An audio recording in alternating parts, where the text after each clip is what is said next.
Bonjour à tous, avant que cette vidéo ne commence, j'aurais voulu faire un petit aparté sur la création et les objectifs du projet que je lance avec cette chaîne YouTube et Instagram.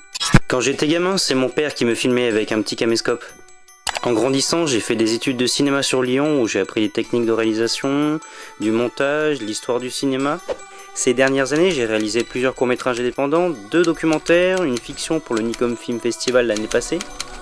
Mais produire indépendamment des films, ça a un coût. Rapidement, j'ai compris que si je voulais continuer à en financer, il me fallait trouver un projet durable et qui me permettrait de revenir plus tard à la réalisation. Aujourd'hui, j'ai donc le plaisir de partager avec vous mon projet Weird Screen. Je serai donc présent sur Insta et YouTube pour vous faire part de ma passion pour les films d'horreur et les films fantastiques. Je compte développer plusieurs formats, des reviews par cinéaste, par sous-genre de films d'horreur. En somme, tout un processus de création pour vous transmettre ma passion pour ces films et créer du lien entre nous. Aujourd'hui, dans cette première review consacrée au festival de films, je voulais qu'on se retrouve pour parler des plus gros frissons que j'ai eu lorsque j'ai découvert la sélection de la 31e édition du festival Gérard May. Alors Gérard May, qu'est-ce que c'est? Il s'agit en fait du Festival international du film fantastique qui se déroule en France chaque année depuis 1994 dans la ville de Gérard May. En réalité, le festival reprend le flambeau du festival Avoriaz et ne prend le nom de la ville de Gérard May que lors de l'édition de 2004. Depuis, il existe 2 sélections officielles, une pour les courts-métrages et la seconde bien évidemment pour les longs-métrages. C'est à l'occasion de ce festival qu'on a vu des films comme Scream de Wes Craven, Cube de Vincenzo Natali, El Orfanato de Juan Antonio Bayona, It Follows, Grave, Ego et bien d'autres encore. Pour cette édition 2024, on va venir s'intéresser à 5 films qui m'ont tout particulièrement marqué et que j'aimerais vous présenter. Le tout premier qui me vient en tête, c'est le court-métrage de Rodrigue Huard, Transylvanie. Le film suit en réalité le parcours de Ewa, persuadée d'être une vampire et prête à tout pour le montrer au monde. Dans ce film, on découvre des thématiques proches des films bien connus comme Morse, des sujets qui touchent à l'enfance, au développement personnel. Et c'est un film qui m'intéresse beaucoup car il offre une revisite d'un mythe bien connu dans le genre fantastique, le mythe du vampire. C'est un mythe qui a été développé dans la littérature par bon nombre d'auteurs et il a eu son lot de gloire au cinéma également. Prochainement d'ailleurs, c'est Robert Eggers qui présentera sa version de Nosferatu et j'ai vraiment hâte de voir ce film parce que les vampires c'est vraiment une tuerie au cinéma. Ensuite, toujours dans la catégorie du court-métrage, c'est le film La Croix de Joris Fleureau qui m'a particulièrement intrigué. On y suit le personnage de Jade qui se retrouve confronté à des phénomènes terrifiants à la suite d'un rituel. C'est un film remarquable non seulement par son esthétique, mais aussi dans sa manière dont il semble poser l'intrigue. Bien que le film n'ait pas reçu de prix lors du festival, je me devais le mentionner parce qu'une amie a bossé sur les VFX, donc si vous le visionnez, attention à la femme sous le canapé.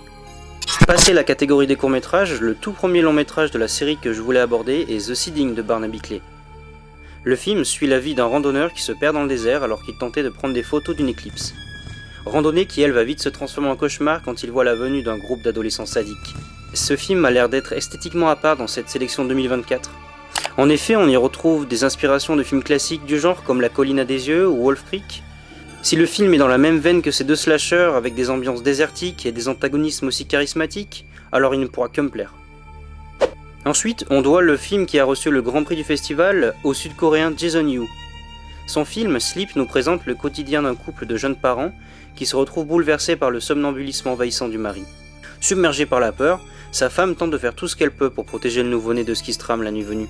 Sleep est un de ces films qui ne finit pas de m'intriguer, peut-être parce qu'on a enfin remarqué que le cinéma coréen regorgeait de pépites, mais surtout parce que je sais que c'est un cinéma riche, divers et plein de surprises, notamment les années précédentes avec Parasite, Okja ou In the Mood for Love, et je pense que sous ces faux semblants, le film n'a pas fini de nous surprendre.